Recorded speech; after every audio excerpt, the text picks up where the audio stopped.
अच्छा जी, एग्रीटेक के नाजरीन आपके क्या हाल चाल हैं। ये जनाब हमारे साथ कुरेजा साहब खड़े हैं माशाल्लाह जी। कुरेजा साहब की तुनी जाते हो दब्बी जाते हो सर अमरूद फ्रेश। क्या बात है, क्या बात है। फ्रैश अमरूद दी तो क्या बात है जी। और तुसी सानू अज अपने ਤੁਸੀਂ ਅਮਰੂਦ ਹੀ ਲਾਨ ਦੇ ਲਾ ਵਿੱਚੋਂ ਦਿੱਤੇ ਆ। ਲਾਨ ਦੇ ਵਿੱਚੋਂ ਤੁਸੀਂ ਸਾਨੂੰ ਅੱਜ ਸ਼ਲਜਮ ਨਹੀਂ ਖਵਾਣੇ। ਸ਼ਲਜਮ ਵੀ ਖਾਂਦੇ ਇਨਸ਼ਾਅੱਲਾ ਫਰੈਸ਼ ਤੋੜ ਕੇ।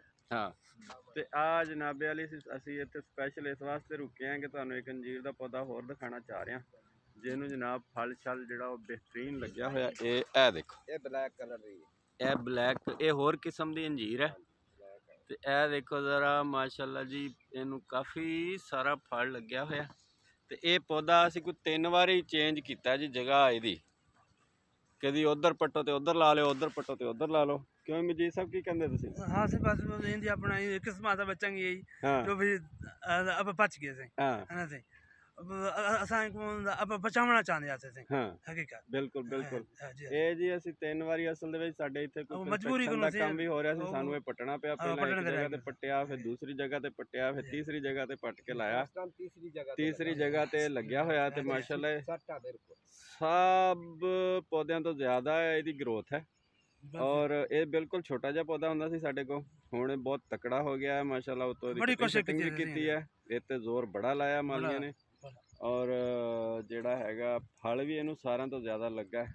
ਅਖਤਰ ਸਾਹਿਬ ਤੁਸੀਂ ਕੀ ਕਹਿੰਦੇ ਹੋ ਇਸ ਬਾਰੇ? ਇਹ ਜੀ ਬਲੈਕ ਕਲਰ ਦੀ ਅੰਜੀਰ ਹੁੰਦੀ ਹੈ ਔਰ ਇਹਨੂੰ ਇਸ ਵਾਸਤੇ 2-3 ਦਫਾ ਸ਼ਿਫਟ ਕਰਨਾ ਪਿਆ ਸਾਨੂੰ, ਇਸ ਵਾਸਤੇ ਕਿ ਕਿਸਮ ਬਹੁਤ ਅੱਛੀ ਹੈ ਇਹਦੀ, ਜ਼ਬਰਦਸਤ। ਔਰ ਫਲ ਮੋਟਾ ਹੈ ਇਸका, ਦੂਸਰਿਆਂ ਨਾਲੋਂ ਬਹੁਤ ਮੋਟਾ ਹੈ।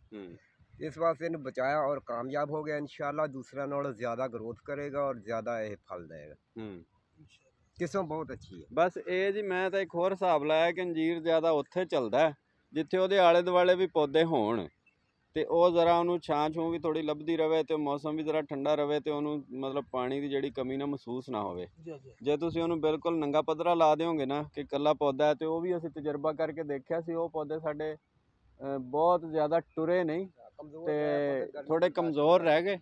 ਲੇਕਿਨ ਇਹ ਨਹੀਂ ਹੈ ਵੀ ਉਹ ਮਰ ਗਏ, ਲੇਕਿਨ ਉਹਨਾਂ ਦੀ ਗਰੋਥ ਬਹੁਤ ਸਲੋ ਹੈ। ਤੇ ਇਹ ਜਿਹੜਾ ਇਹ ਮਾਸ਼ਾਅੱਲਾ ਇਹਦੀ ਗਰੋਥ ਅੱਛੀ ਹੈ। ਅਸੀਂ ਇਹਨੂੰ 2-3 ਵਾਰੀ ਕਟਿੰਗ ਵੀ ਕੀਤਾ ਤੇ ਇਹਦੀ ਵਜ੍ਹਾ ਤੋਂ ਤਾਂ ਕਿ ਪੌਦਾ ਬਣ ਜਾਏ। ਆ ਦੇਖੋ ਨਾ, ਆ ਥੱਲੇ ਇਹਦੀ ਜਿਹੜੀ ਹੈ ਇਹ ਕਾਫੀ ਜ਼ਿਆਦਾ ਤਨਾ ਤੁਸੀਂ ਦੇਖ ਰਹੇ ਹੋ, ਇਹਦਾ ਮੋਟਾ ਹੈ। ਤੇ ਅੰਜੀਰ ਜਿਹੜੇ ਇਹਨੂੰ ਲੱਗੇ ਹੋਏ ਆ ਨਾ ਮਾਸ਼ਾਅੱਲਾ, ਅਸੀਂ ਆ ਵੀ ਬੰਨੀਆਂ ਸੀ ਇਹਨਾਂ ਨੂੰ ਕਿ ਸ਼ਾਇਦ ਸਾਨੂੰ ਕਲਮਾਂ ਇਹਦੀਆਂ ਲੱਭ ਜਾਣ, ਪਰ ਹਾਲੇ ਤਾਈਂ ਲੱਭੀਆਂ ਨਹੀਂ। ਤੇ ਇਹ ਦੇਖੋ ਤੁਸੀਂ ਇਹਦੇ ਜਿਹੜੇ ਹੈ ਨੇ ਆਪਣਾ ਫਲ, ਇਹਨੂੰ ਜਨਾਬ ਬੜੀ ਸਪੀਡ ਨਾਲ ਔਰ ਮਾਸ਼ਾਅੱਲਾ ਬੜਾ ਲੱਗਦਾ ਇਹਨੂੰ ਫਲ ਜਨਾਬ। बहुत ज़बरदस्त पौधा है जी माशाल्लाह। अल्लाह मियां नज़र ना लावे इनू। सानू इस पौधे तो बड़ियां उम्मीदां ने, क्यों जी? बिल्कुल बिल्कुल बहुत उम्मीद है इंशाअल्लाह पौधा बेहतरीन होगा जरूर सिरे से अपना फल सिरे से। हाँ ये इंशाल्लाह जेड़ा फल साडा कामयाब हो गया ना ये पौधा, तो अंजीरों अंजीर हो जाएगा। अल्लाह पाक खैर करे। चलो जी माशाल्लाह, ये जनाब अज दा साडा व्लॉग है जी अंजीर दे पौधे दे उत्ते।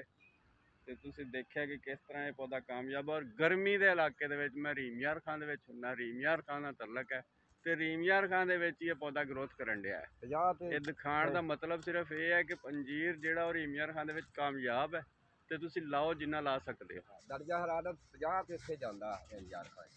ਕੀ ਕਹਿ ਰਹੇ ਸੀ ਜੀ? ਇੱਥੇ ਦਰਜਾ ਹਰਾਰਤ 50 ਤੱਕ ਜਾਂਦਾ, 50 ਸੈਂਟੀਗ੍ਰੇਡ ਤੱਕ। ਲੇਕਿਨ ਉਸ ਦੇ ਬਾਵਜੂਦ ਸਾਡੇ ਜਿਹੜੇ ਪੌਦੇ ਬਹੁਤ ਅੱਛੇ ਹੈ। ਬਾਜੀ ਤੁਸੀਂ ਇਹ ਜਿਹੜਾ ਨਾ ਅੰਜੀਰ ਲਾਓ।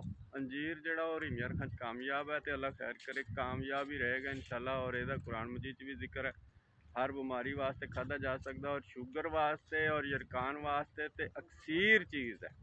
इस करके मैं सारिਆਂ ਤੋਂ गुजारिश करांगा कि सारे अंजीर के पौधे जरूर लाओ अपने लाना दे विच, अपने खेतों के विच, ताकि अंजीर ਜਿਹੜਾ ਉਹ हर पासे आम हो। चलो जी नाज़रीन, अज वास्ते इन्ना ही, तो इंशाअल्लाह कल फिर मुलाकात होएगी। अल्लाह हाफिज़।